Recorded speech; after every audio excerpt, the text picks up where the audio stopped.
Well, we want to do a little sampling of Pirkei Avos called Ethics of the Fathers, according to the insights and teachings of the Rabbi.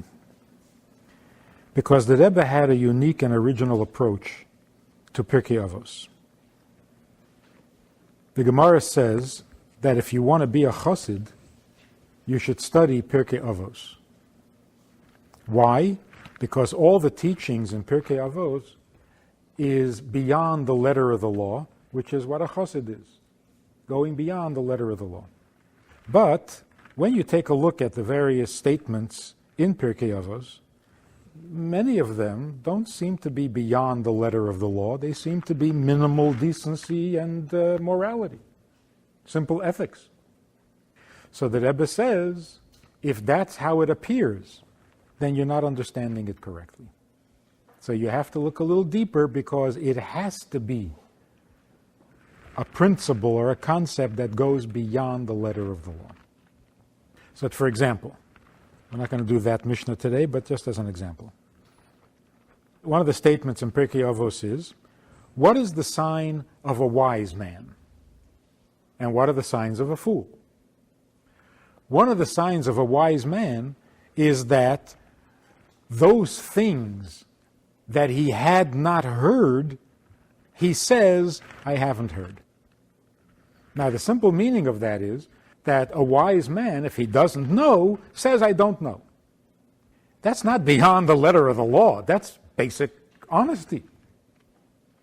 So the question is, where is the profound, deep message here on the side of the chacham, that this is what a wise person does? And on the other hand, in the negative column, the fool doesn't admit that he doesn't know. Now, that makes him a fool or a liar. So both sides don't really make sense. You're not a big chacham if you're honest, and if you're dishonest, you're worse than a fool, you're a liar. So what does this Mishnah mean? So the deeper meaning of it would be, just as an example, the exact wording is, al ma shaloi shama, on what he had not heard, he says, I haven't heard. So the deeper meaning is, we're talking about a chacham, which means he knows the subject. That's why we're calling him a chacham. He knows the subject, but there is something, some part of that topic or of that subject that he doesn't know. So if you ask him, do you know that subject? He will say no. He will say, I don't know. Doesn't mean I don't know anything. It means that subject I'm not expert in. Why? Because there's something about it that I don't know. On the other hand, the fool is not a liar. He knows about the subject. He knows a little bit. If you ask him, so do you know that subject? He'll say yes. So it's not a matter of honest or dishonest. It's a matter of perception. Do you consider yourself knowledgeable when you haven't mastered the subject? Or do you consider yourself knowledgeable if you read a Reader's Digest version of the topic? That's the difference between a chacham and a fool. Wise or foolish. That's just an example. Another thing that Rebbe puts down as a principle by which to study Pirkei Avos is that Pirkei Avos basically quotes different sages. And in most cases, the sages are quoted not just something they had once said, but their slogan or their philosophy of life. So when it says, Hillel says, if I am not for myself, he didn't say it one time and somebody took it down. That was his approach to life. But in most Mishnahs, in most quotes, the same author is quoted on three subjects or three statements or two statements. As for example, what did Hillel say?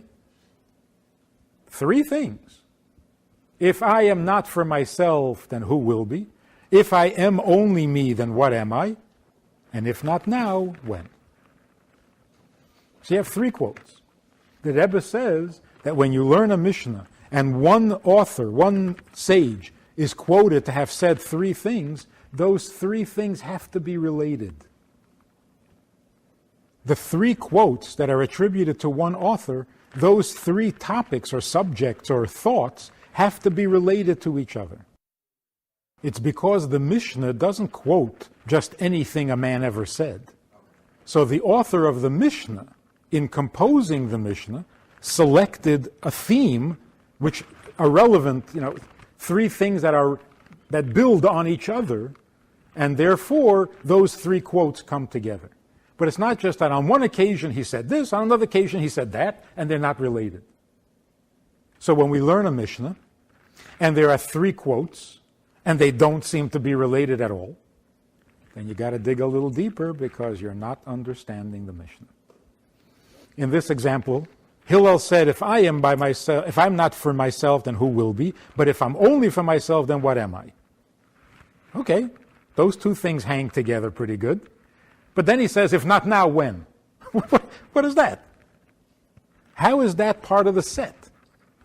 Then there's a third thing. The third thing is that the name of the author, the name of the sage who is being quoted, must also be relevant to the quote. Why did he say it? Why was he the author of it? Why did Hillel say, if I am not for myself, who will be? How come Shammai didn't say it? Why is this Hillel's thought? Now, sometimes the explanation will be that this particular author, this particular sage, had a unique experience, and that's why he came up with this statement. So it's appropriate for him to say it. For example, Rabbi Yeshua ben Prachya is quoted as saying, give every person the benefit of the doubt. Why did he make that statement? Because he was a teacher. He ran a yeshiva.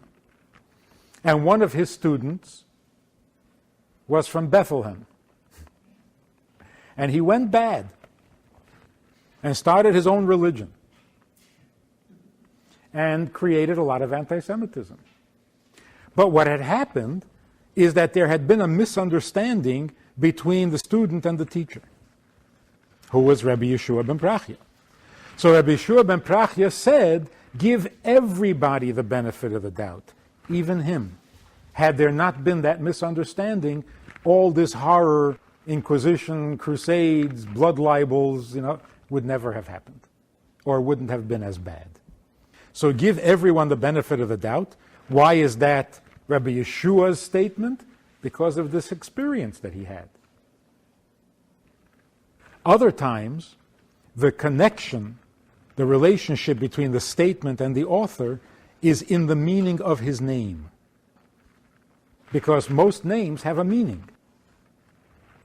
So we have to find the connection between the significance of the author's name and his philosophy in life.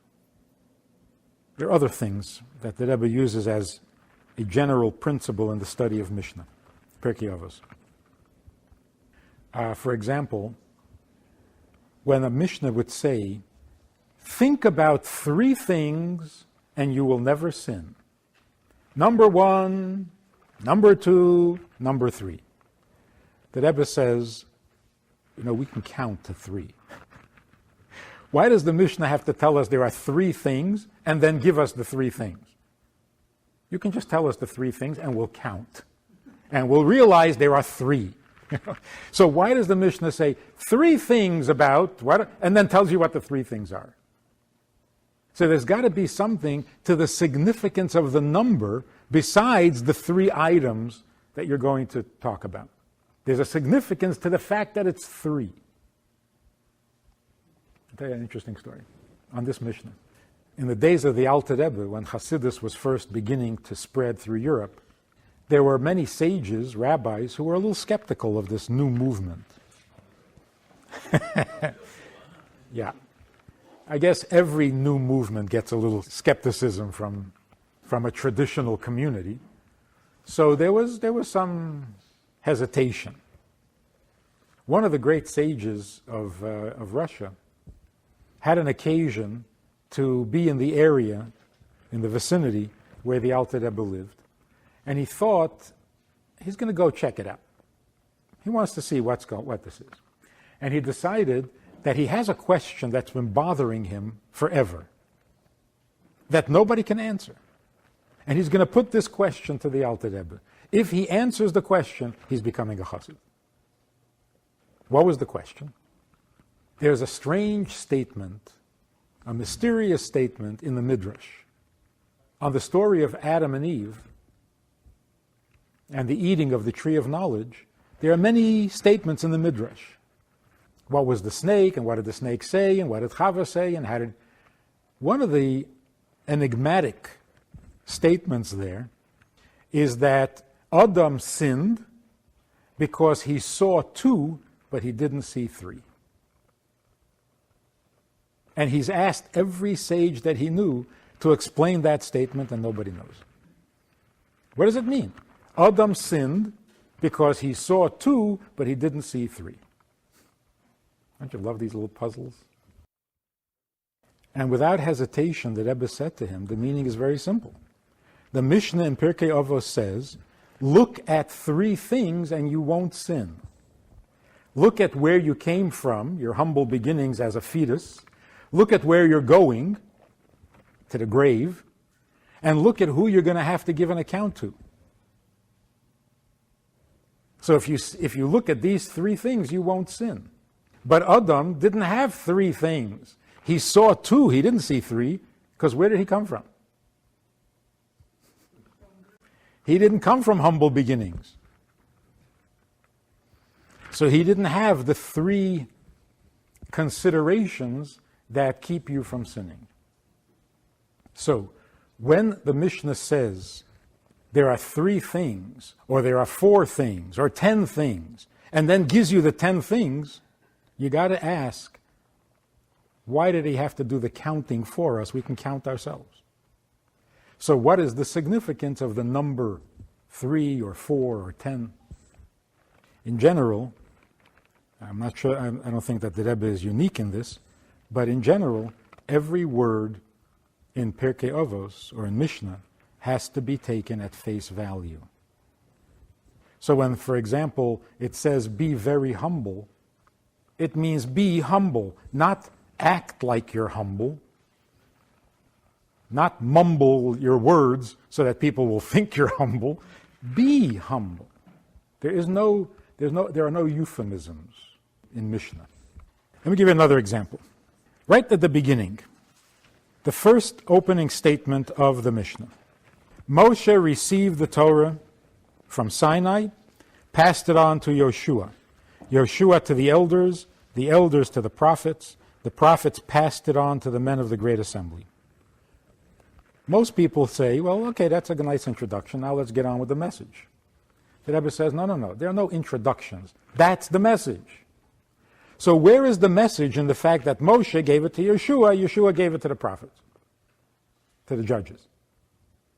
Why don't you simply say, Moshe received the Torah, passed it on, and Rabbi so-and-so said a brilliant thing. So every word, every expression is part of the message, not just introductory comments. So the first question is, why is it so important to know that Moshe received the Torah? Why don't you just say, we received the Torah? That's question number one. He received it from Sinai. Is that really important to know? God gave the Torah to Moshe, he passed it on to Yeshua. What's the difference whether it was Sinai, a mountain, not a mountain? I mean, that's not really so crucial. And yet the Mishnah says, no, it was at Sinai. And he gave it over to Yeshua. Then Yeshua to the elders. It doesn't say Yeshua passed it on to the elders. Yeshua to the elders to the prophets passed it on. There's a reason for all of this. So just very, very briefly, the Rebbe says, we're starting now This is the beginning of Pirkei Avos. What's the first thing we need to know? The first thing we need to know when we're about to begin studying Torah is that Torah was given through Moshe, not through anybody else. And what was it about Moshe that made him qualified to be the one to receive the Torah? His humility. As the Torah testifies, Moshe was the most humble man on the face of the earth. So the beginning of all knowledge is humility. To strengthen that, to reinforce that, the Mishnah says, he received it at Sinai. What was it about Sinai? It was not the tallest mountain. It was humble. And he gave it over to Yehoshua, which means to say that he and Yehoshua were very close. So when he gives over the Torah to Yehoshua, he's not giving it away. It's not from Moshe to Yehoshua. Moshe and Yehoshua, they were partners, so to speak. As the Gemara says, Moshe's face shone like the sun, and Yeshua's face shone like the moon. So what is this analogy to the sun and the moon? It's not only to tell you that Moshe was brighter, because he was like the sun, and Yeshua was not as bright because he was like the moon. It's telling you that the moon gets its light from the sun. So it's the same light, only in a different form. Now Yeshua passed it on to the elders to the prophets. The prophets is a problem. We're talking about who passed on the Torah. Who were the authorities in Torah? Now we know that prophets cannot rule on a Torah issue. You have to be a scholar, not a prophet. So if you know what's right or what's wrong through prophecy, your opinion doesn't count. So those prophets who were sages, the reason their opinion counted is because they studied the subject, not because they received it in prophecy. For example, Moshe. Moshe was the greatest prophet, and yet we don't call him Moshe Hanavi. We don't call him the prophet Moshe, because he is our teacher, and he is the one who received and passed on the Torah because he studied it. He didn't get it intuitively. Because if you get it intuitively, then you're disqualified from ruling on a Torah subject. The statement that Moshe was given the Torah as a gift doesn't mean his understanding came as a gift. The information was given to him as a gift, not his ability to understand it. That came through his knowledge, through his study. So the question is, if you want to give us the chronological history of how the Torah was transmitted, don't call them prophets. Call them sages. The moral of the story here is like this. The Rebbe said this once many years ago. When you introduce a child to Torah, this is the order that you have to follow. The first thing is humility. That's Moshe. The second thing is Joshua. What was special about Yehoshua?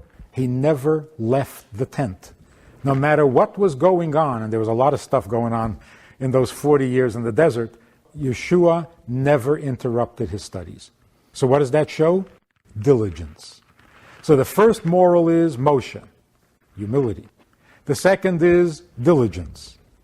Don't try to live in two worlds. When you're studying, devote yourself to study exclusively.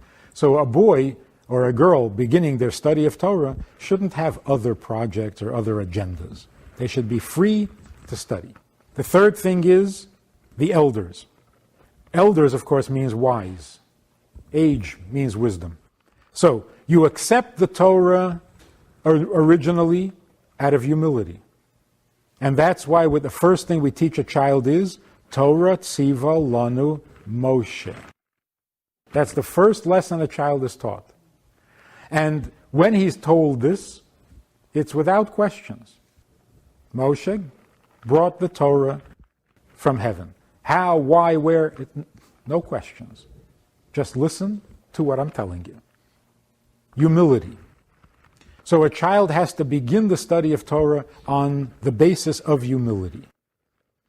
Then he has to be diligent in absorbing and memorizing what he's taught. Then he has to start understanding. Then he has to become wise at a later age. And from wisdom he has to go to prophets. Prophets means not the intelligence of the person, but the holiness of the person. And that is that when you study Torah, you have to appreciate its holiness, not only its wisdom. Or, as the Mishnah says, just as the Torah was received at Mount Sinai in awe, in the same way, every time we study Torah, it has to be with awe, with a fear of God. Because you're studying the Word of God and you're afraid to get it wrong. Then you qualify as a teacher. But if you're careless and reckless with the information, then you're not a sage and the Torah won't go through you. Then, the last step was the members of the Great Assembly, Anshei Knesset Hagdolah. What was special about them?